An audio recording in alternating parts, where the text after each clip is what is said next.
বুঝতে পেরেছিলেন যে এটা খারাপ, আপনার নিজের বিবেকের মাধ্যমে আপনি বুঝতে পেরেছিলেন যে আমার নিজেকে পরিবর্তন করা উচিত, কিন্তু নিজেকে বুঝিয়েছেন ইনশাআল্লাহ আমি খুব দ্রুত নিজেকে পরিবর্তন করব।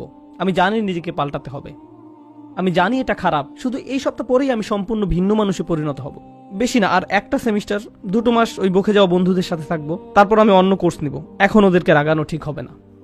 আমি জানি এটা খারাপ, শুধু এই 1 মাস আমি এসব করব। আর এই 1 সপ্তাহ, এই আর 1টা বা 2টা পার্টি, 1টা 2টা ড্রিঙ্কস, এভাবে আপনি নিজেকে বলতে থাকেন। আর সামান্য একটু এই 9-10 মাস পরেই তো রমজানে সব ছেড়ে দিব, পুরাই চেঞ্জ হয়ে যাব। আমার প্ল্যান আছে হজে যাওয়ার। হজ থেকে আসার পর দেখবেন আমি কেমন ভালো মানুষে পরিণত হই। এভাবে আপনি নিজেকে বলতে থাকেন, আর সামান্য একটু, কিন্তু সে পর্যন্ত আমার জন্য দোয়া করতে থাকুন। এই মুহূর্ত থেকে নিজেকে পরিবর্তন করতে চান না, আপনি নিজেকে শুধু খারাপ পরিবেশে ফেলেই রাখছেন না, এখনো নিজেকে পরিবর্তনের জন্য কোনো পদক্ষেপ নিতেও প্রস্তুত নন। মনে হচ্ছে আপনার কাছ থেকে অনেক বেশি কিছু চাওয়া হচ্ছে। যেভাবে আছেন সেভাবেই থাকতে চান, আরো কিছু খারাপ উপভোগ করতে চান। এটাই ওয়াতারাব্বাস্তুম। আপনি ধারণা করে আছেন, আপনার প্রথম ধারণা ছিল আমি খারাপ পরিবেশে থাকলেও এটা আমার উপর কোনো প্রভাব ফেলতে পারবে না। সময়ের সাথে সাথে ভয়ঙ্কর খারাপ কিছু আপনার কাছে স্বাভাবিক হয়ে যায়। চলো ওদিকে চলো।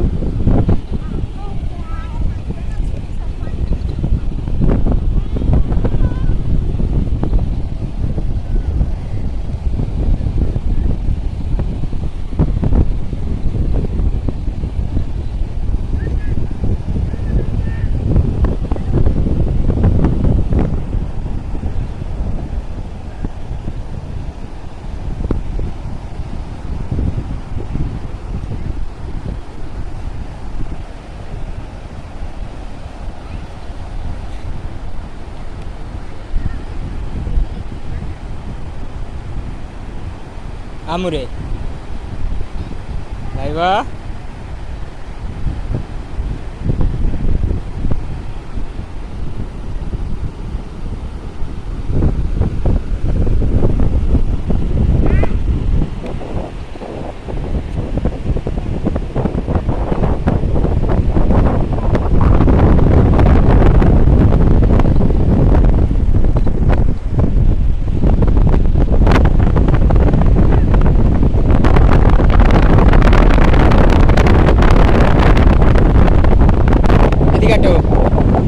আবুরে এদিক চলো চলো চলো চলো।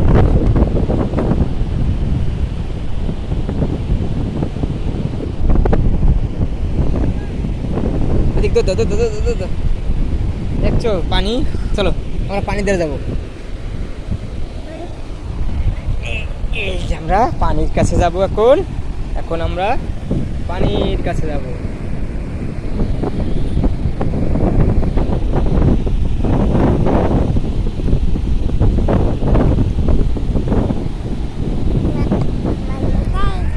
এখন পানির কাছে যাব। দেখছো পানি, দেখছো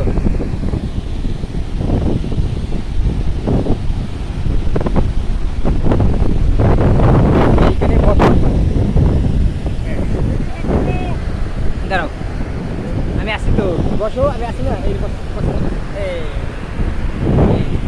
এবার আমার দিকে তাকাও।